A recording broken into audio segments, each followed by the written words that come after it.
শুরু করছি পায়ের ছাপ এর তৃতীয় পর্ব। আলোচনা করে ঠিক হলো মুসা যাবে ডরিদের সঙ্গে থাকতে, অর্থাৎ তাদেরকে পাহারা দিতে। কিশোর আর রবিন যাবে হিলটপ হাউসে নতুন ভাড়াটেদের ব্যাপারে খোঁজ খবর নিতে। রাতে বাড়ি নাও ফিরতে পারে, তাই ফোন করে বাড়িতে যার যার মাকে বলে দিল রবিন আর মুসা জরুরি কাজ আছে, রাতে আসবে না। আর কিশোর মেরি চাচিকে বলল ডরিদের ওখানে যাবে সবুজ আগুনের ব্যাপারে তদন্ত করতে। ওদেরকে হুঁশিয়ার থাকতে বললেন মেরি চাচি, তবে যেতে মানা করলেন না। সুতরাং ডিনারের পর সাইকেল নিয়ে বেরিয়ে পড়ল মুসা। রবিন আর কিশোর বেরোতে যাবে, এই সময় দেখল ট্রাক নিয়ে বেরোচ্ছে বরিস। কোথায় যাচ্ছে তাকে জিজ্ঞেস করলো কিশোর। বরিস জানালো উইলশেয়ার বুলভারে যাচ্ছে। এক বাড়িতে কতগুলো পুরনো মাল কিনে রেখে এসেছেন রাশেদ পাশা, সেগুলো আনতে। উইলশেয়ার বুলভারের নামে একটা কথা মনে পড়ে গেল কিশোরের। বলল, যাবেনি যখন 1312 নম্বরে একবার খোঁজ নিতে পারবেন? কারা থাকে না থাকে, আগে কারা থাকতো একটু জানা দরকার। এ আর এমন কি কঠিন কাজ? বরিস বলল, জেনে নেব। আমার ফিরতে কয়েক ঘন্টা দেরি হবে, ফিরে এসে বললে হবে? ফোন করতে পারেন, আগে ওখানে চলে যান, খোঁজ নিয়ে আমাদেরকে জানান, তারপর মাল আনতে গেলেও চলবে নাকি? তা চলবে। হেডকোয়ার্টারে এসে বসলো দুজনে। অযথা চুপচাপ তো আর বসে থাকা যায় না। আলোচনা করতে লাগলো মূলত আজিমভ আর তাদের মুকুট নিয়ে। 1 ঘন্টা পর ফোন বাজলো। নিশ্চয়ই বরিস। ছো মেরে রিসিভার তুলে নিল কিশোর, কানে ঠেকিয়ে বলল, হ্যালো। বরিসই বলল, খোঁজ নিয়েছি কিশোর, ওখানে কেউ থাকে না, মানে বাস করে না। ছোট একটা বিজনেস বিল্ডিং ওটা। অফিসের সময় শেষ অনেক আগেই, এখন সব বন্ধ। তাই? হ্যাঁ, আউটার লবিতে অবশ্য আলো আছে। বিল্ডিং ডিরেক্টরিটা পড়া যায়। কোন কোন কোম্পানির আছে বিল্ডিংয়ে নোট করে নিয়েছি, দাঁড়াও পড়ছি। Branson photostat service, doctor W.A. Smith, the লাপাথিয়ান বোর্ড অফ ট্রেড, হ্যানিম্যান। দাঁড়ান দাঁড়ান, চেঁচিয়ে উঠল কিশোর। এর আগের নামটা কি যেন বললেন? হ্যানিম্যান। না না, তার আগেরটা। দ্য লাপাথিয়ান বোর্ড অফ ট্রেড। বরিস, আর লাগবে না, যা জানা দরকার ছিল বোধহয় জেনে ফেলেছি। তাই নাকি? কিন্তু আপনি আপনার কাজে চলে যান, মালগুলো নিয়ে আসুন। অনেক ধন্যবাদ, রাখলাম। রিসিভার নামিয়ে রেখে রবিনের দিকে তাকালো কিশোর। আমাদের হিলটপ হাউসের নতুন ভাড়াটে এই লাপাথিয়ান বোর্ড অফ ট্রেড থেকে এসেছে, আমি শিওর। 2 মাথা ইগলের সঙ্গে কুপারের যোগাযোগ আছে। কুপারের বাড়িটা দেখা যায় হিলটপ হাউস থেকে, আর হিলটপ হাউস ভাড়া নিয়েছে লাপাথিয়ান একটা ব্যবসা প্রতিষ্ঠানের লোক। কিছু বুঝলে? মাথা ঝাঁকালো রবিন। কুপারের উপর চোখ রাখতে এসেছে, আর কুপার লাপাথিয়ান হলেও অবাক হব না। লাল কুকুর চার দিয়ে নিঃশব্দে বেরিয়ে এলো কিশোর আর রবিন। দ্রুত চলল কোলওয়েল হিলের দিকে। পাহাড়ের চূড়ার দিকে তাকিয়ে রবিন বলল, কুপারের ওখানে সাইকেলগুলো রেখে হেঁটে হিলটপ হাউসে ওঠাই বোধহয় ভালো হবে। বোধ হয়, তবে সরাসরি রাস্তা দিয়ে ওঠা উচিত হবে না আমাদের। লোকগুলো কেন এসে আড্ডা গেড়েছে জানি না, ওদের চোখ এড়িয়ে উঠতে হবে।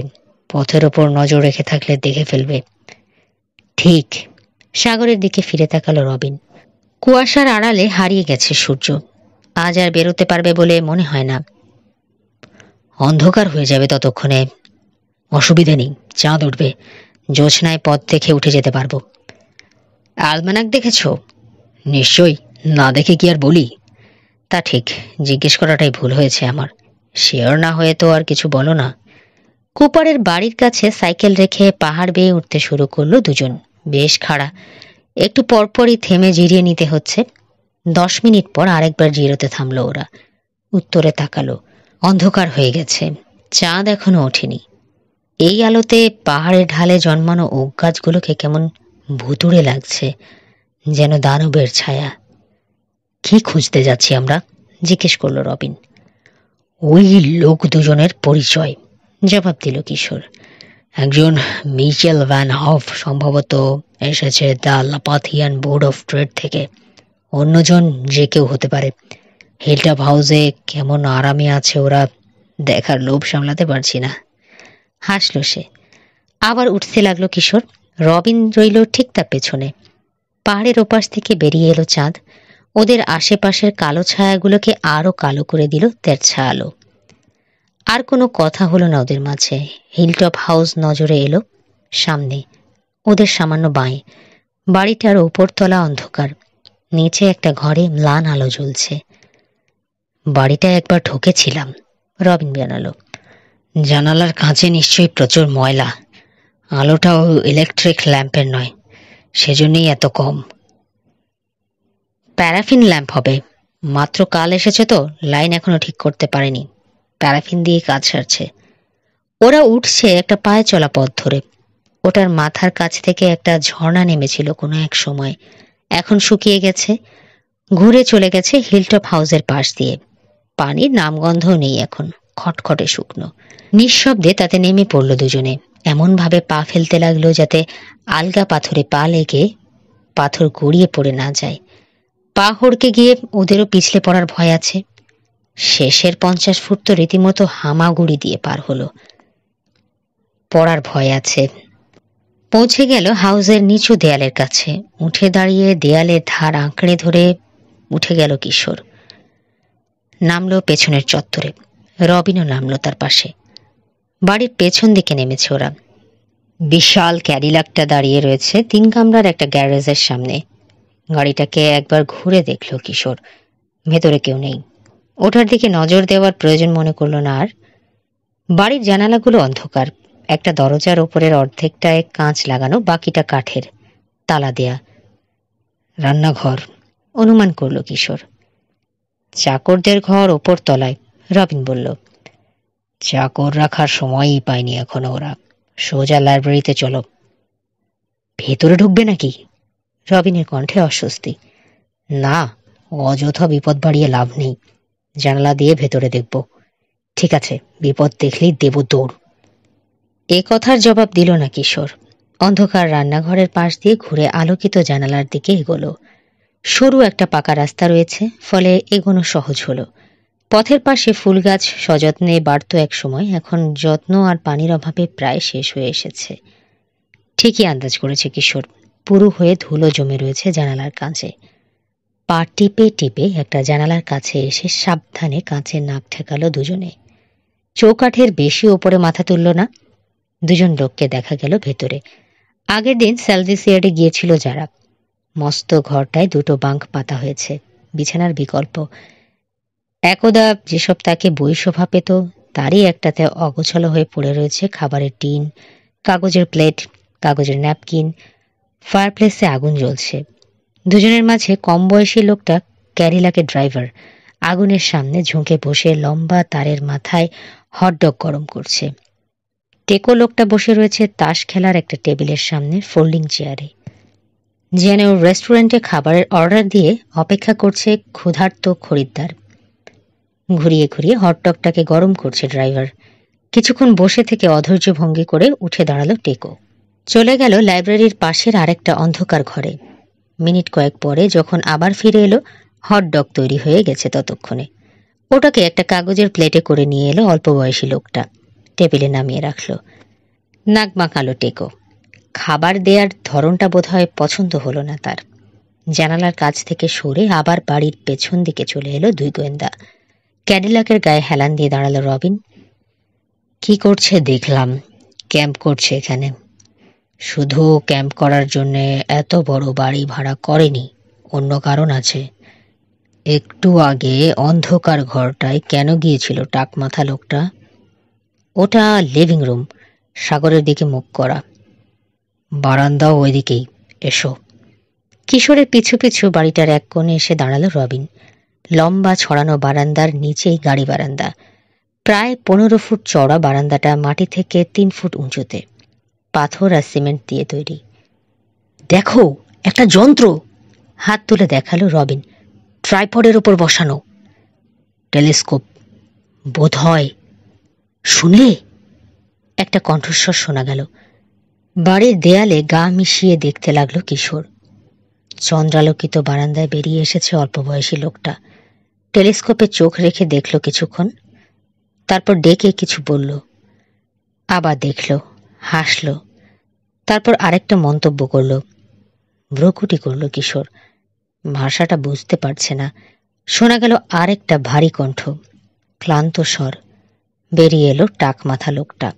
ঝুঁকে টেলিস্কোপে চোখ রাখল। 2-4টা কথা বলে আবার ফিরে গেল ঘরে। পেছনে গেল অন্য লোকটা। ফরাসি ভাষা নয়। ওরা চলে গেলে বলল কিশোর, জার্মানও না। লাপাথিয়ান ভাষা নয় তো? হতে পারে, কিন্তু দেখলোটা কি? সেটাই জানার চেষ্টা করব বলে নিঃশব্দে বারান্দায় উঠে পড়ল কিশোর। পা টিপে টিপে এগোলো টেলিস্কোপটার দিকে। সাবধানে যন্ত্রটা না ছুঁয়ে ওটায় চোখ রাখল সে। কুপারের বাড়ির পেছন দিকটা যেন লাফ দিয়ে উঠে এলো চোখের কাছে। বেডরুমে উজ্জ্বল আলো। মুসাকে দেখা গেল।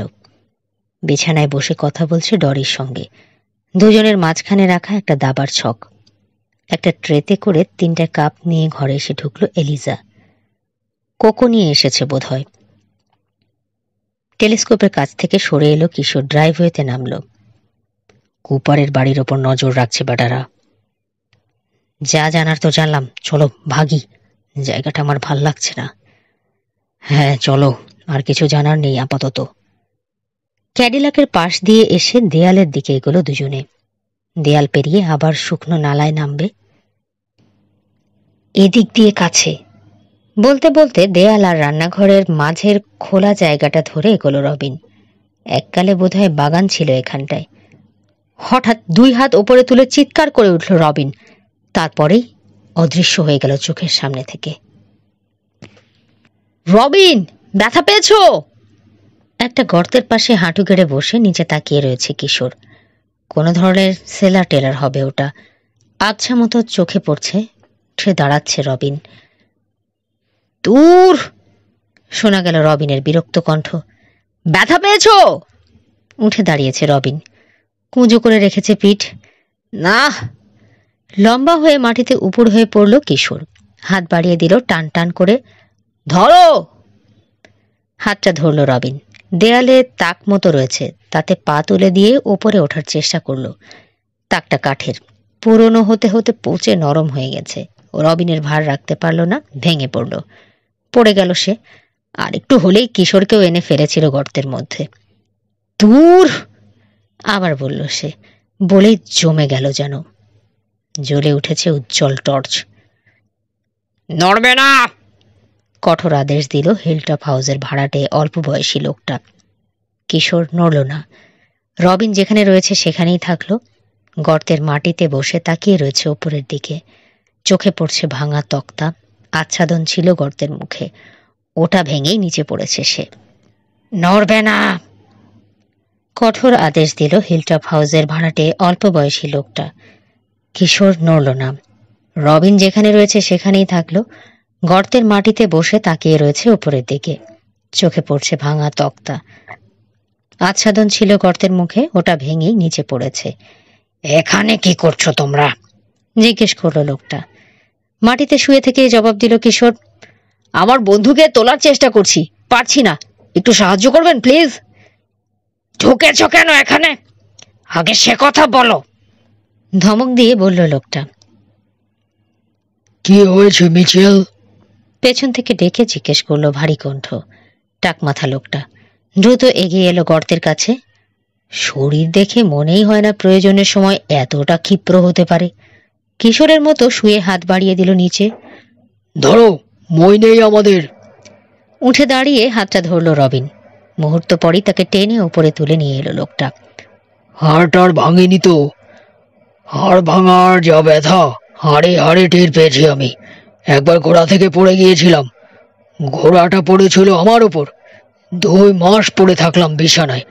ভাঙা হাড়ের চেয়েও বেশি যন্ত্রণা দিল ওই পড়ে থাকা। একটা মুহূর্ত চুপ করে থেকে যোগ করলো লোকটা। ঘোড়াটাকে গুলি করে মেরেছিলাম আমি। ঢোক গিল রবিন। ঘাড়ের কাছটা শিরশির করে উঠল কিশোরের।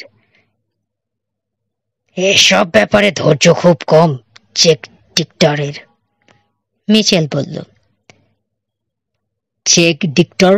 উঠে দাঁড়িয়ে কাপড় ঝাড়তে ঝাড়তে বলল কিশোর। জেনারেল ডিক্টর বলবে, বলে দিল মিচেল। হঠাৎ লক্ষ্য করল কিশোর লোকটার এক হাতে টর্চ আর এক হাতে পিস্তল। জেনারেল টিক্টর। টাক মাথার দিকে তাকিয়ে সামান্য মাথা নোয়ালো কিশোর, তারপর ফিরল পিস্তলধারী লোকটার দিকে। আর আপনি নিশ্চয়ই মিস্টার মিচেল? কে করে জানলে? জেনারেল আপনাকে ওই নামেই ডাকছিলেন। বাহ, কথা তো বেশ মনে রাখতে পারো। আর শোনো মন দিয়ে। বাহ, কথা তো বেশ মনে রাখতে পারো, আর শোনো মন দিয়ে, হাসল জেনারেল। পুরো নাম মিচেল ভ্যান হফ। কিশোরের দিকে তাকালো। চালাক ছেলেদেরকে আমার পছন্দ। ওদের কানে অনেক কথা আসে, মনেও থাকে। এসো, বাড়ির ভেতরে এসো। আজ রাতে নতুন কি কি শুনেছ, শোনা যাক। কিশোর, দ্রুত বলল রবিন, কথা বলার সময় নেই আমাদের, চলো। মিচেলের দিকে তাকিয়ে মাথা ঝাঁকালো জেনারেল, সঙ্গে সঙ্গে পিস্তল উঁচিয়ে ধরল অল্প বয়সী লোকটা। চুপ হয়ে গেল রবিন। গর্তটা বের করে দিয়ে কিন্তু ভালোই করলাম আমরা, কিশোর বলল, নইলে অন্য কেউ পড়তো। আপনি পড়তে পারতেন, জেনারেলকে বলল কিশোর। আরেকবার হয়তো হাড় ভাঙতো আপনার। মিস্টার মিচেলও পড়ে কোমর ভাঙতে পারতেন। এখন আর পড়ার সম্ভাবনা নেই। কাজটা ভালো করলাম না আমরা? আবার হাসলেন জেনারেল। সাহস আছে তোমার, ইয়ং ম্যান। পিস্তলের মুখে দাঁড়িয়ে ওভাবে কথা বলছো। হ্যাঁ, ভালোই করেছো। হাড় ভাঙলে খুব কষ্ট হয়। মিচেল, আস্তাবলের পেছনে কাঠ দেখেছি, এনে ঢেকে দাও গর্তের মুখটা। আস্তাবল না গ্যারেজ? রবিন শুধরে দিতে চাইল। যাই হোক, কিছু এসে যায় না। গর্তটার দিকে তাকালো জেনারেল। বাগানের নিচেও ঘরটার আছে বাড়িটার। মদ রাখার ঘর হতে পারে, ওয়াইন সেলার। থাক, পরে দেখা যাবে। পিস্তলটা জেনারেলের হাতে দিয়ে কাঠ আনতে গেল মিচেল। কয়েকটা তক্তা এনে ঢেকে দিল আবার গর্তের মুখ। তারপর পিস্তলটা নিয়ে নিল। এসো, ঘরে এসো, ডাকলো জেনারেল। তোমরা কে আগে সে কথা শুনবো। চ্যাপারেল ওয়াকিং ক্লাবের সদস্য।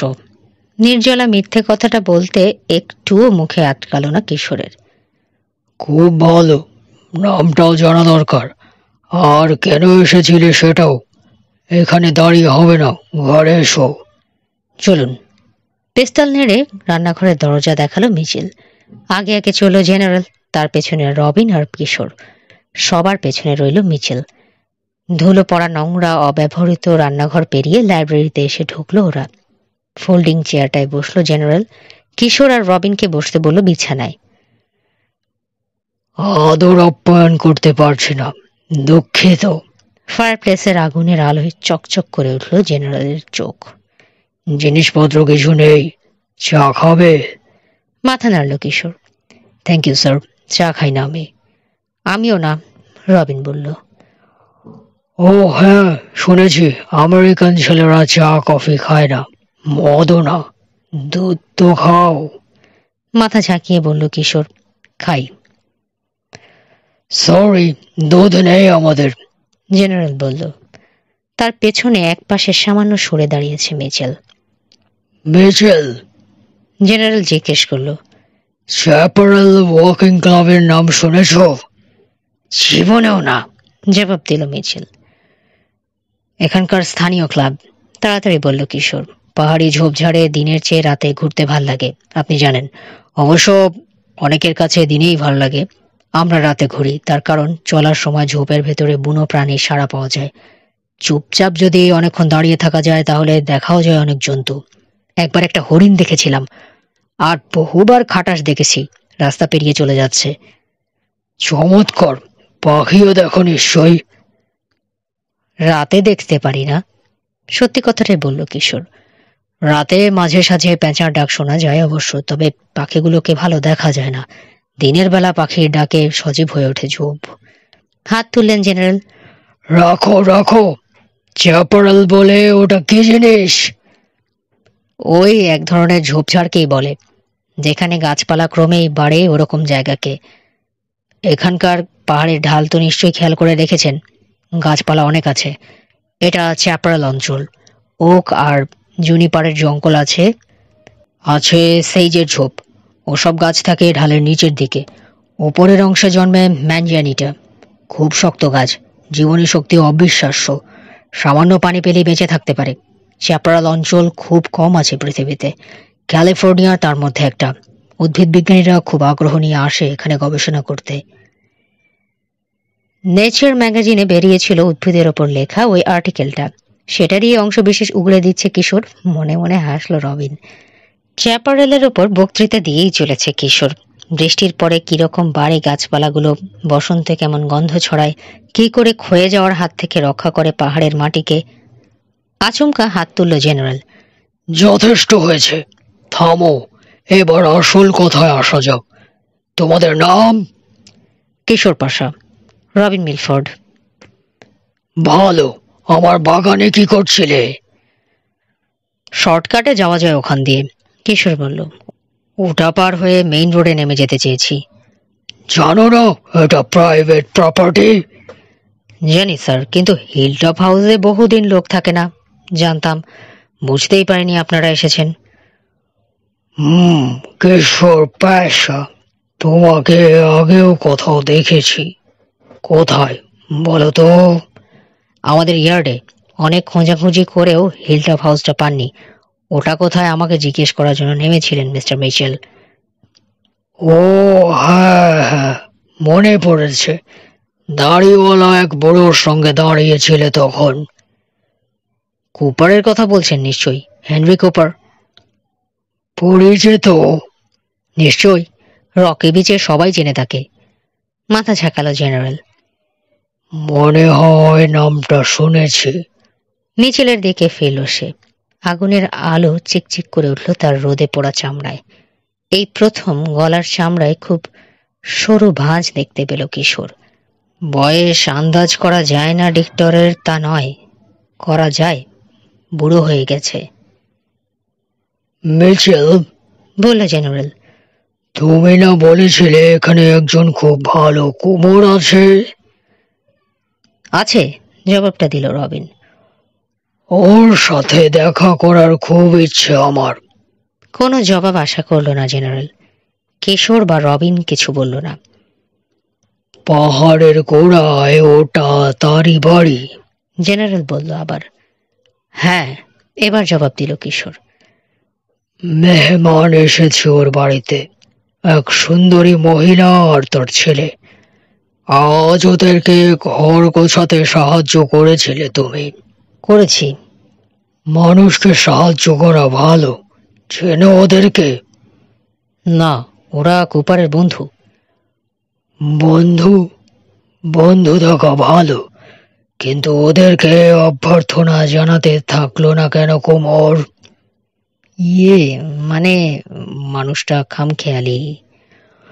ও, যাই হোক, ওর সাথে দেখা করার খুব ইচ্ছে আমার। হঠাৎ সোজা হয়ে বসলো জেনারেল। ও কোথায়? ও? যেন প্রশ্নটা বুঝতে পারেনি রবিন। কুপার নামের ওই কুমোরটা কোথায়?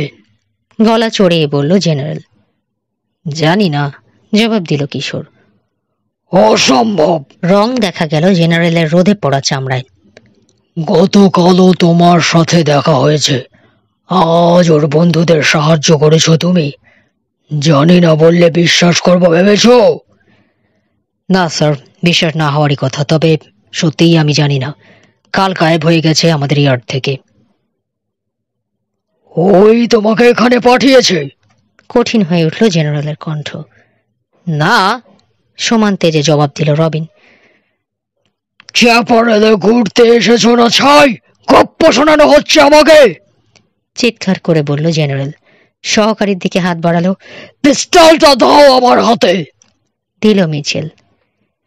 কি করতে হবে জানা আছে তোমার? কর্কশ কণ্ঠে বলল জেনারেল। শুনুন, আমরা, চেঁচিয়ে বলতে যাচ্ছিল রবিন, বাধা পেয়ে থেমে গেল। চুপ! ধমক দিলেন জেনারেল। যেখানে আছো বসে থাকো। মিচেল, কোকড়া চুলো ছেলেটাকে আগে ধরো। ওর কথাই শোনা দরকার, ও বেশি চালাক। কিশোরের পেছনে চলে গেল মিচেল। কোমর থেকে বেল্ট খুলে কপালের ওপর দিয়ে এনে মাথায় পেঁচিয়ে ধরল। এবার বলো, জেনারেল জিজ্ঞেস করলো। কুমোর কোথায়? কিশোরের কপালে বেল্টের চাপ বাড়ল। ব্যথা লাগছে। জানি না, জবাব দিল সে। ও ও জাস্ট তোমাদের ইয়ার্ড থেকে চলে গেল আর তুমি কিছুই জানো না? খড়া গলায় জিজ্ঞেস করলো জেনারেল। না। বেল্টের চাপ আরো বাড়ল। সে জানতো তার বন্ধুরা আসবে? জানতো। আর পুলিশ কিছুই করছে না? লোকটা হেঁটে গায়েব হয়ে গেল আর কিছুই বলল না ওরা? না, কি বলবে? এটা স্বাধীন দেশ, লোকের যেখানে খুশি যাওয়ার অধিকার আছে। স্বাধীন দেশ? চোখ মিটমিট করলো জেনারেল। দাড়িবিহীন চোয়ালে হাত বোলালো একবার। হ্যাঁ হ্যাঁ, শুনেছি কথা। তোমাকে কিছুই বলেনি? কসম খেয়ে বলতে পারো? কিছুই বলেনি। সরাসরি জেনারেলের চোখের দিকে তাকালো কিশোর। একটি বারের জন্য কাঁপল না তার চোখের পাপড়ি।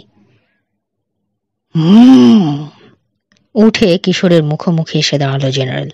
পুরো আধ মিনিট কিশোরের চোখের দিকে তাকিয়ে রইল স্থির দৃষ্টিতে।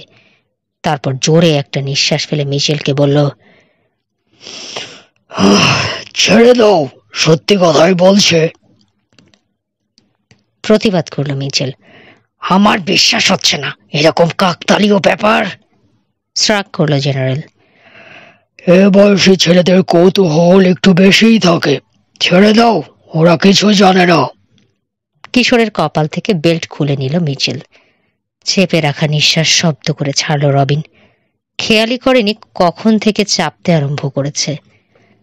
তোমাদের চমৎকার পুলিশ বাহিনীকে খবর দেব আমি, যারা মানুষকে খুঁজে বের করার কষ্টটুকুও করতে নারাজ। বিরক্ত কণ্ঠে বলল মিচেল। বলবো দুটো ছেলে বেআইনি ভাবে বাড়িতে ঢুকেছিল। আইনের কথা তুলছেন? রেগে গেল রবিন। আমাদেরকে ধরে এনে আপনারা কোন আইনের কাজটা করলেন? আমরা পুলিশকে বলতে পারি। বলে কিচ্ছু হবে না, জেনারেল বলল। বেআইনি কি করেছি আমরা? একটা বিখ্যাত লোকের সঙ্গে দেখা করার ইচ্ছে হয়েছে, তার কথা জিজ্ঞেস করেছি। তোমরা বলেছ জানো না, ব্যাস চুকে গেল। আমরা আর কিছু করিনি তোমাদেরকে। পত্রিকায় খবর হয় ওরকম একজন লোকের সঙ্গে দেখা করার ইচ্ছে হয় না মানুষের। আমারও তাই হয়েছে। পিস্তলটা মিচেলের দিকে ছুঁড়ে দিল সে। ওটারও লাইসেন্স আছে। তোমরা চুরি করে আমাদের এলাকায় ঢুকেছ, আমরা কিছুই করিনি। যথেষ্ট ভদ্রতা দেখিয়ে ছেড়ে দিয়েছি। সুতরাং তোমাদের চমৎকার পুলিশ বাহিনী কিছুই করতে পারবে না আমাদের। এখন যেতে পারো। আর দেরি করলো না রবিন। উঠে কিশোরের হাত ধরে টেনে নিয়ে চলল তাকে। সোজা রাস্তা দিয়ে যাবে, জেনারেল বলে দিল, যাতে আমরা দেখতে পারি, না হলে খারাপ হয়ে যাবে বলে দিলাম। কথা বলল না গোয়েন্দারা। ঘর থেকে বেরিয়ে হাঁটতে লাগলো দ্রুত পায়ে। বারান্দায় দাঁড়িয়ে ওদের যাওয়া দেখছে জেনারেল আর মিচেল। চাঁদের আলোয় স্পষ্ট দেখা যায় সবকিছু। দারুণ একখান জুটি। একবার পেছনে ফিরে দেখে বলল কিশোর। হ্যাঁ, একমত হলো রবিন। মোড় নিল পথটা।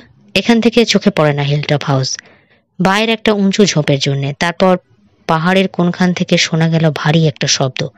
এক ঝলক আলো। রবিনের মাথার পাশ দিয়ে সাঁ করে গিয়ে পেছনের ঝোপে ঢুকে ডালপালায় ছলাৎ ছলাৎ শব্দ তুলল কি যেন। শুয়ে পড়ো, শুয়ে পড়ো, চিৎকার করে বলল কিশোর। ও কথা শেষ করার আগে মাটিতে হুমড়ি খেয়ে পড়ল রবিন। কিশোরও পড়ল তার পাশে। মাথা তোলার সাহস নেই। ডান দিকে ঝোপের ভেতরে খসখস শব্দ হলো। তারপর নীরবতা। আরো কয়েক মিনিট পর ডেকে উঠল একটা পেঁচা। বাকশট, ফিসফিসিয়ে বলল রবিন। মনে হয়। হাতের ওপর ভর দিয়ে আস্তে শরীর তুলল কিশোর। কিছুই ঘটল না দেখে উঠে বসল। মিনিট খানেক অপেক্ষা করে উঠে দাঁড়ালো। রবিনও উঠল। দৌড়াতে শুরু করলো দুজনে। কুপারের গেটের কাছে আসার আগে গতি কমালো না। গেটে তালা দেয়া। ওটা ডিঙাতে খুব একটা পরিশ্রম করতে হলো না। একেবারে চত্বরে না ঢুকে থামলো না ওরা। হরিণ মারার ছড়া দিয়ে গুলি করেছে, হাঁপাতে হাঁপাতে বলল কিশোর। হিলটপ হাউস থেকে করা হয়নি, একদম শিওর। জেনারেল আর মিচেল দাঁড়িয়েছিল তখন বারান্দায়। ঘুরপথে আমাদের আগে নেমে এসে গুলি করা একদম সম্ভব ছিল না ওদের পক্ষে। জোরে জোরে কয়েকবার দম নিয়ে কিছুটা শান্ত হলো সে। বন্দুক হাতে ঝোপের ভেতর লুকিয়েছিল কেউ। রবিন ও কাজটা করেছে, তৃতীয় আর একজন লোক। ঘন্টা শুনে ওপরতলার জানালা খুলে দিল এলিজা মর্গান। জিজ্ঞেস করলো, কে? চত্বরে খানিকটা পিছিয়ে এলো কিশোর, যাতে ওপরতলা থেকে দেখা যায়। বলল, আমরা, কিশোর আর রবিন। ও দাঁড়াও এক সেকেন্ড। বন্ধ হয়ে গেল জানালাটা। একটু পরে দরজার ছিটকিনি খোলার শব্দ হলো। মুসার মাথা দেখা গেল। কি হয়েছে? সরো, আগে ঘরে ঢুকি, তারপর বলছি, কিশোর বলল। হল ঘরে ঢুকে নিচু কণ্ঠে বলল, চেঁচামেচি করো না, মিসেস মর্গান শুনলে ভয় পেয়ে যাবে। কি করে এসেছো যে ভয় পেয়ে যাবে? মুসার চাপা গলার কথা শেষ হওয়ার আগেই পেছনে বলে উঠল এলিজা, কিশোর, শব্দটা শুনেছ? গুলি হলো মনে হয়। গাড়ির ইঞ্জিনের ব্যাকফায়ার, নিরীহ কণ্ঠে বলল কিশোর। মিসেস মর্গান, এ হলো আমাদের আরেক বন্ধু, রবিন মিলফোর্ড। রবিনের দিকে তাকিয়ে হাসলো এলিজা। এসেছো, খুশি হলাম। তা এত রাতে কি মনে করে? ট্রেতে করে 3টে খালি কাপ নিয়ে সিঁড়িতে নেমে এলো ডরি। বলল, হাই কিশোর। আরেকবার পরিচয় দিতে হলো রবিনের। ও 3 নম্বর গোয়েন্দা, ডরি বলল। কি বললি? এলিজা জিজ্ঞেস করলো। না কিছু না আম্মা, একটা জোক করলাম আর কি। ভ্রু কুঁচকে ছেলের দিকে দীর্ঘ এক মুহূর্ত তাকিয়ে রইল এলিজা। দেখ, আমাকে বোকা বানানোর চেষ্টা করবি না, কিছু একটা করছিস তোরা, বুঝতে পারছি। এই যে মুসাকে আমাদের পাহারা দিতে পাঠানো, এত রাতে কিশোর আর রবিনের হঠাৎ হাজির হওয়া, নিশ্চয় কিছু একটা করছিস। সরি মিসেস মর্গান, কিশোর বলল। আসলে ঘুরতে বেরিয়েছিলাম আমি আর রবিন। এখানে আসার ইচ্ছে ছিল না। হিলটপ হাউসে গিয়ে লোকটাকে দেখার পর আর না এসে থাকতে পারলাম না। কিশোরের দিকে তাকিয়ে রয়েছে রবিন। শান্ত কণ্ঠে বলে যাচ্ছে কিশোর, অনেক বড় বাড়ি হিলটপ হাউস। এই বাড়ির পেছনে পাহাড়ের উপর। অনেকদিন খালি পড়েছিল বাড়িটা, এখন নতুন ভাড়াটে এসেছে, 2জন লোক। ওদের বারান্দা থেকে এই বাড়ির পেছনের বেডরুম দেখা যায়। ব্যাপারটা মনে হলো আপনাকে জানানো দরকার, যাতে বেডরুমের জানালা বন্ধ রাখেন কিংবা পর্দা টেনে রাখেন। চমৎকার। সিঁড়ির ওপরে বসে পড়লো এলিজা। ভালো একটা দিন কাটলো। প্রথমে রান্নাঘরে দেখলাম আগুনের পায়ের ছাপ, তারপর সরাইয়ের সেই পাগলটা, আর এখন 2টো ছোঁছো যারা পরের ঘরে উঁকি দেয় চুরি করে। পাগল? রবিন জিজ্ঞেস করলো। কোন পাগল? কোন সরাইয়ের? খেপাটার নাম নিমেরো, মুসা জানালো। আধ ঘন্টা আগে এসে জ্বালিয়ে গেছে। এসে জিজ্ঞেস করলো মিসেস মর্গানের সঙ্গে দেখা করতে পারবে কিনা। কেন জানতে চাওয়াই বললো ওরা ঠিক মতো পৌঁছেছে কিনা, ভালো আছে কিনা জানতে এসেছে। যখন বললাম ভালোই আছে, জিজ্ঞেস করলো ওদের সাহায্যের দরকার হবে কিনা, সে কিছু করতে পারে কিনা। আমাদের নতুন মাছ শিকারী, কিশোর বলল। আস্ত শয়তান। রাগ চাপতে পারল না এলিজা। খালি অন্যের ব্যাপারে নাক গলাতে আসে। লোকটাকে দেখলেই আমার জোকের কথা মনে পড়ে যায়, আর কথায় কথায় হাসি। বিরক্তি ধরে যায় আমার। মুসার ডাকে এসে দেখা করলাম, জোর করে কফি খেতে চাইলো। সাফ বলে দিলাম ঠান্ডা লেগে মাথা ধরেছে আমার, শুতে যাচ্ছি। কিছুক্ষণ আমার দিকে বোকার মতো তাকিয়ে থেকে শেষে চলে গেল। গাড়ি নিয়ে এসেছিল? কিশোর জিজ্ঞেস করলো। হ্যাঁ, একটা ফোর্ড গাড়ি, জবাব দিল মুসা। ঠিক আছে, যাই মিসেস মর্গান, কাল দেখা হবে। কিশোর আর রবিনকে গুড নাইট জানিয়ে ট্রেটা তুলে নিয়ে রান্নাঘরে চলে গেল এলিজা। যা যা ঘটেছে সংক্ষেপে দ্রুত মুসা আর ডরিকে জানালো কিশোর। বন্দুকের কথা বলল। ডরিকে বলল পেছনের বেডরুমের জানালার পর্দা টেনে রাখতে। কিশোর আর রবিন বাইরে বেরোতেই পেছনে বন্ধ হয়ে গেল দরজা। ছিটকিনি তোলার শব্দ এলো কানে। তালা লাগানো হলো নিশ্চয়ই, তবে সে শব্দ বাইরে থেকে শোনা গেল না। বাড়ির দরজা জানালার ভেতর থেকে তালা লাগানোর ব্যবস্থা করে ভালোই করেছে কুপার, কিশোর বলল। এখন কাজে লাগছে। আবার গেট ডিঙিয়ে এসে ঝোপের ভেতরে ফেলে রাখা সাইকেল দুটো তুলে নিয়ে ইয়ার্ডে ফিরে চলল দুজনে। প্যাডেল ঘোরাতে ঘোরাতে রবিন বলল, ডরিরা খুব বিপদের মধ্যে রয়েছে। আমার তা মনে হয় না, কিশোর বলল। জেনারেল আর মিশেল কুপারের ব্যাপারে আগ্রহী, তার মেয়ের ব্যাপারে নয়। আর ওরা জানে কুপার এখন বাড়ি নেই, কাজেই কিছু করতে আসবে না।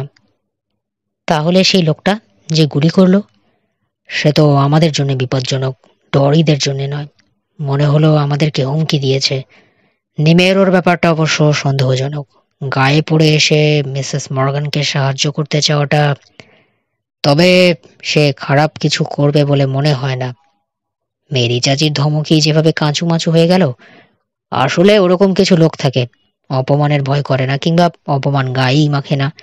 গায়ে পড়ে এসে লোকের সঙ্গে ভাব জমাতে চায়, বিশেষ করে মহিলাদের সঙ্গে। ওর গাড়িটাও চোখে লাগে। কেন, ওরকম গাড়ি লাখ লাখ আছে আমেরিকায়। আছে, তবে নিমের ওর পোশাক আশাকের সঙ্গে গাড়িটা বেমানান। আর একটু দামি গাড়ি হলে মানানসই হতো। একে তো পুরনো গাড়ি, তার উপর এমন ময়লার ময়লা, ধুয়ে টুয়ে যে সাফ সুতরো করে রাখবে সেটাও করেনি লোকটা। ইয়ার্ডে পৌঁছলো দুজনে। জানালা দিয়ে উঁকি মেরে দেখে এলো কিশোর টিভিতে পুরনো একটা সিনেমা চলছে। অন করে রেখেছেন বটে, রাশেদ চাচা দেখছেন না, সোফায় হেলান দিয়ে নাক ডাকাচ্ছেন। মেইন গেট বন্ধ করে দিয়ে এলো কিশোর। ওয়ার্কশপে ঢুকেই দেখলো লাল আলোটা জ্বলছে নিভছে, তার মানে ফোন বাজছে হেডকোয়ার্টারে। এত রাতে কে? রবিন অবাক। নিশ্চয়ই মুসা, আর কেউ হতে পারে না। যত তাড়াতাড়ি পারলো 2 সুড়ঙ্গ দিয়ে ট্রেলারে ঢুকলো দুজনে। রিসিভার তুললো কিশোর। ঠিকই আন্দাজ করেছে, মুসার উত্তেজিত কণ্ঠ শোনা গেল। কিশোর, আবার ঘটেছে, জলদি এসো। জ্বলন্ত পায়ের ছাপ। টান টান হয়ে গেছে কিশোরের স্নায়ু। সিঁড়িতে 3টে, আমি আগুন নিভিয়ে ফেলেছি। অদ্ভুত একটা গন্ধ বেরিয়েছিল। পাগল হয়ে যাওয়ার অবস্থা হয়েছে মিসেস মর্গানের। এমন কাণ্ড করছেন যেন ভূতে ধরেছে। এক্ষুনি আসছি বলে রিসিভার রেখে দিল কিশোর। আবার সবুজ পায়ের ছাপ দেখা গেছে, রবিনকে বলল সে। এবার সিঁড়িতে। মিসেস মর্গান নাকি মাথা খারাপের মতো করছে। চলো। আবার যাব? যাব। যেমন তাড়াহুড়ো করে ঢুকেছিল তেমনি তাড়াহুড়ো করেই আবার বেরিয়ে এলো দুজনে। আবার গেট খুলে বেরোতে হলো। সাইকেলে করে কুপারের বাড়ি পৌঁছতে কয়েক মিনিটের বেশি লাগলো না। আগের জায়গায় সাইকেল রেখে গেট ডিঙালো দুজনে। সদর দরজা বেল বাজালো। খুলে দিল মুসা। বাড়িতে খুঁজে দেখেছো? জিজ্ঞেস করলো কিশোর। আমি পাগল? ভূত ফুত না কিসের কাণ্ড কে জানে। তাছাড়া ব্যস্ত ছিলাম আমি। আগুন নিভিয়েই তোমাকে ফোন করতে ছুটলাম। ফিরে এসে দেখি মিসেস মর্গানের মাথা খারাপ। তাকে সামলাতেই হিমশিম খাচ্ছি। মুসাকে অনুসরণ করে দোতলার বড় বেডরুমটা এসে ঢুকলো কিশোর আর রবিন। বিছানায় লম্বা হয়ে শুয়ে আছে এলিজা, ফোঁপাচ্ছে জোরে জোরে। পাশে বসে মায়ের কপালে হাত বুলিয়ে দিচ্ছে ডরি। সেও নার্ভাস হয়ে পড়েছে। বাথরুমে ঢুকে ঠান্ডা পানিতে একটা তোয়ালে ভেজাতে গেল রবিন। আমার, কাঁপা গলায় বলল এলিজা। কি? কিশোর জিজ্ঞেস করলো। বন্ধ হয়ে গেছে, পানি পড়ছিল কোথাও। কল আমি ছেড়েছি মিসেস মর্গান। ভেজা তোয়ালে হাতে এসে দাঁড়ালো রবিন। কপালে দিন, ভালো লাগবে। দাও। তোয়ালেটা নিয়ে মুখ মুছল এলিজা, তারপর কপালে চেপে ধরল। তোমরা যাওয়ার পরপরই, মুসা জানালো, পানি পড়ার শব্দ শুনলাম, পাইপ দিয়ে গড়িয়ে পড়ার শব্দ। অথচ বাড়ির সব কল বন্ধ ছিল। তারপর নিচতলায় ধূপ করে একটা শব্দ। কি হয়েছে দেখতে গেলেন মিসেস মর্গান। আগুন দেখে চিৎকার করে উঠলেন। তাড়াতাড়ি নেমে গিয়ে কম্বল দিয়ে চেপে আগুন নিভালাম। তারপর দেখলাম পায়ের ছাপগুলো। নিচতলায় নেমে এলো কিশোর আর রবিন, পোড়া চিহ্নগুলো পরীক্ষা করার জন্যে। ঠিক রান্নাঘরের গুলোর মতো। দেখে বলল কিশোর। একটা ছাপে আঙুল ছুঁয়ে তুলে এনে শুকলো। অদ্ভুত গন্ধ, কোনো ধরনের কেমিক্যাল। মারছে, বলে উঠল মুসা। কেমিস্ট্রিতে পিএইচডি করেছে ভুট্টা। তার কথার জবাব না দিয়ে কিশোর বলল, দেরি হয়ে গেছে অবশ্য, তবু বাড়িটা একবার খুঁজে দেখা দরকার।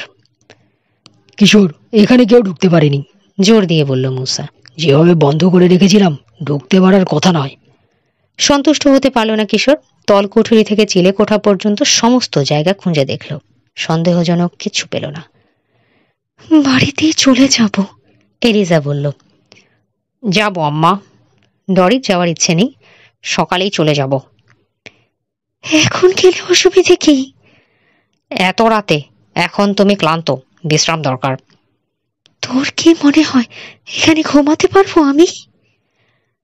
আমরা সবাই যদি থাকি তাহলে কি পারবেন মিসেস মর্গান? কিশোর জিজ্ঞেস করলো। এক মুহূর্ত চুপ করে রইল এলিজা। মোজা পরা একটা পা ছড়াতে গিয়ে লাথি লাগলো খাটের তামা দিয়ে বাঁধানো কিনারায়। তা বোধ হয় পারবো। দমকলকে কি খবর দেওয়া দরকার আছে? মনে হয় না। আম্মা, ঘুমানোর চেষ্টা করো। দেরাজ থেকে একটা কম্বল বের করে এনে মায়ের গায়ের উপর ছড়িয়ে দিল ডরি। আলো নেভাস নে? না, নেভাবো না। এ ঘর থেকে যাস নে। আচ্ছা। আর কিছু বলল না এলিজা, চোখ বন্ধ করল। পা টিপে টিপে ঘর থেকে বেরোলো তিন গোয়েন্দা।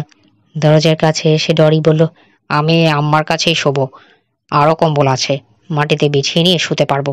তোমরা কি সত্যিই থাকছো? থাকবো, কিশোর বলল। আমার চাচা চাচিকে একটা ফোন করে আসি, নইলে চিন্তা করবে। পুলিশকে কি খবর দেবে? লাভটা কি? আমরা বেরোলেই দরজায় তালা লাগাবে। যাও, মুসা বলল। লাগিয়ে দেবো। ফিরে এসে দরজায় 3 বার চাপড় দেব। একটু থেমে আবার 3 বার। বুঝবে আমরা এসেছি। ঠিক আছে। এলিজার কথা শুনে উদ্বিগ্ন হলেন মেরি চাচি। থাকার অনুমতি দিলেন কিশোরকে। আরও বলে দিলেন রবিন কিংবা মুসার মা টেলিফোন করলে তাদেরকে বুঝিয়ে বলবেন। নিশ্চিন্ত হয়ে ফিরে এলো কিশোর আর রবিন। দরজায় চাপড় দিতে খুলে দিল মুসা। আলোচনা করে ঠিক করলো ওরা পালা করে পাহারা দেবে। একজন পাহারায় থাকবে, অন্য দুজন তখন ঘুমাবে। প্রথম 3 ঘন্টা পাহারার দায়িত্ব নিল কিশোর। রবিন চলে গেল কোপারের সরু বাঙ্কে শুয়ে ঘুমাতে, আর মুসা গেল ডরির জন্য যে ঘরটা ঠিক করা হয়েছিল সেটাতে। হল ঘরে সিঁড়ির মাথায় পাহারা দিতে বসল কিশোর। তাকিয়ে রইল পোড়া চিহ্নগুলোর দিকে। খালি পায়ের ছাপগুলো স্পষ্ট। আনমনে নিজের আঙুল শুকল। কেমিক্যালের গন্ধটা লেগে রয়েছে এখনো। খুব দ্রুত উদ্দায়ী কোনো রাসায়নিকের মিশ্রণ দিয়ে জ্বালানো হয় ওই আগুন, অনুমান করল সে। পদার্থগুলো কি? কিছুক্ষণ ভেবে ভাবনাটা বাদ দিল সে। আপাতত ওটা না জানলেও চলবে। জরুরি ব্যাপার হলো কেউ একজন ঢোকে বাড়ির ভেতরে, তালা দেওয়া অবস্থাতেও, আগুনটা জ্বেলে দিয়ে পালিয়ে যায়। কিভাবে ঢোকে আর বেরোয়, এবং লোকটা কে? রান্নাঘরের খুটুর খাটুর শব্দে ডবির বিছানায় ঘুম ভাঙল কিশোরের। গুঙিয়ে উঠে কাত হলো। ঘড়িটা নিয়ে এলো চোখের সামনে। 7টা বাজে। ঘুম হয়েছে? দরজায় উঁকি দিয়ে জিজ্ঞেস করলো রবিন। হয়েছে। ধীরে ধীরে উঠে বসলো কিশোর। মিসেস মর্গানের মন এখনো খারাপ, তবে উঠে পড়েছে। নাস্তা বানাচ্ছে রান্নাঘরে। ভালো, খিদে পেয়েছে আমার। তো বাড়ি যেতে চাইছে না আর? কাল রাতেই তো চলে যেতে চাইছিল। এখন আর চাইছে না, বরং সমস্ত রকি বিচের ওপর খেপে গেছে।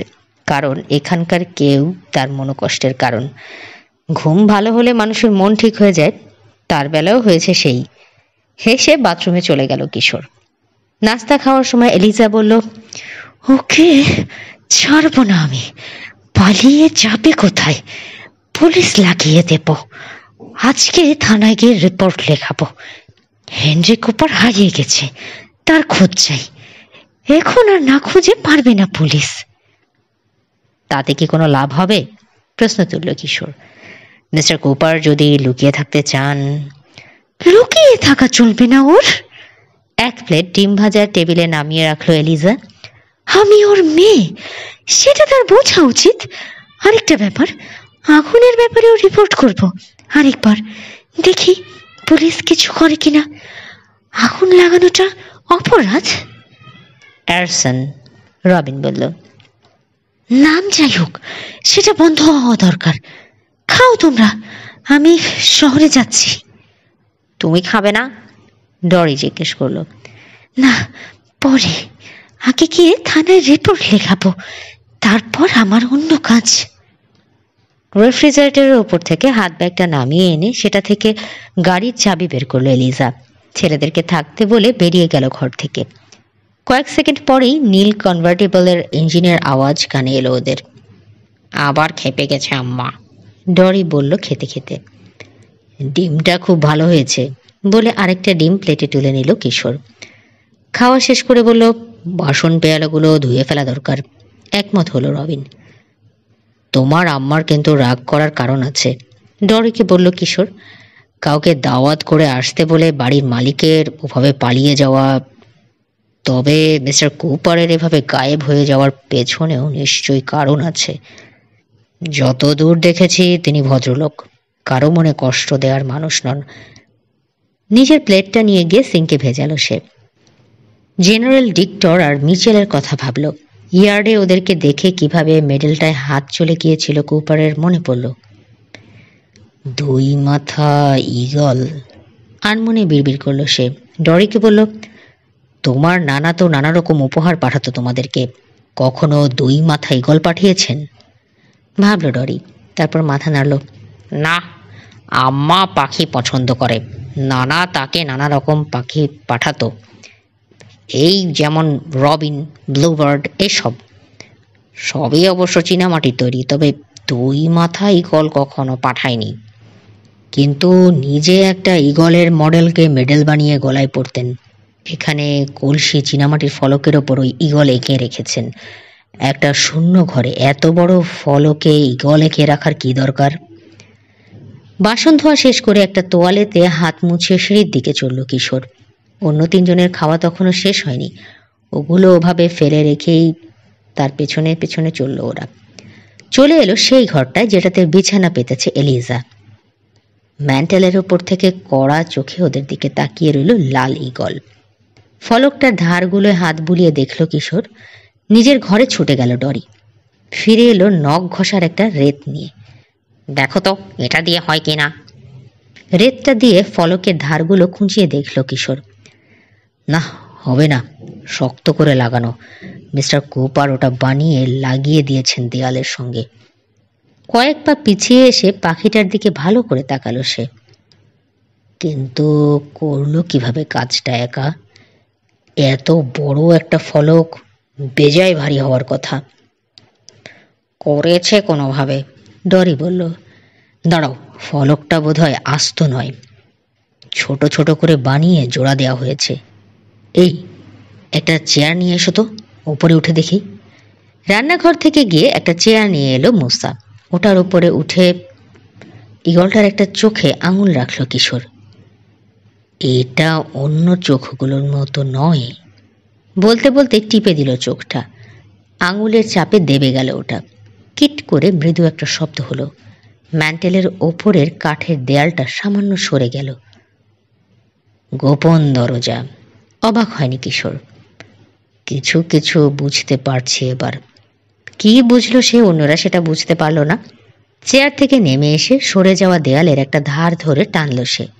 নিঃশব্দে খুলে গেল 4 কোণা কাঠের প্যানেল। ভেতরে 6 ইঞ্চি গভীর একটা দেয়াল আলমারি বসানো। 4টে তাক রয়েছে, সেগুলোতে ঠাসাঠাসি করে রাখা হয়েছে কাগজপত্র। একটা কাগজ বের করে আনলো সে। রেজিস্টার অ্যান্ড ট্রিবিউন, চেঁচিয়ে উঠল ডরি। বেলভিউর পুরনো পত্রিকা। কিশোরের হাত থেকে পত্রিকাটা নিয়ে দেখল সে। এটাতেই আমার কথা লেখা হয়েছিল। তোমার কথা? রবিন জানতে চাইল। কোনো খবর টবর? একটা রচনা প্রতিযোগিতায় জিতেছিলাম। আরেকটা কাগজ খুলল কিশোর, আরও বেশি পুরনো। তাতে রয়েছে এলিজার বিয়ের খবর।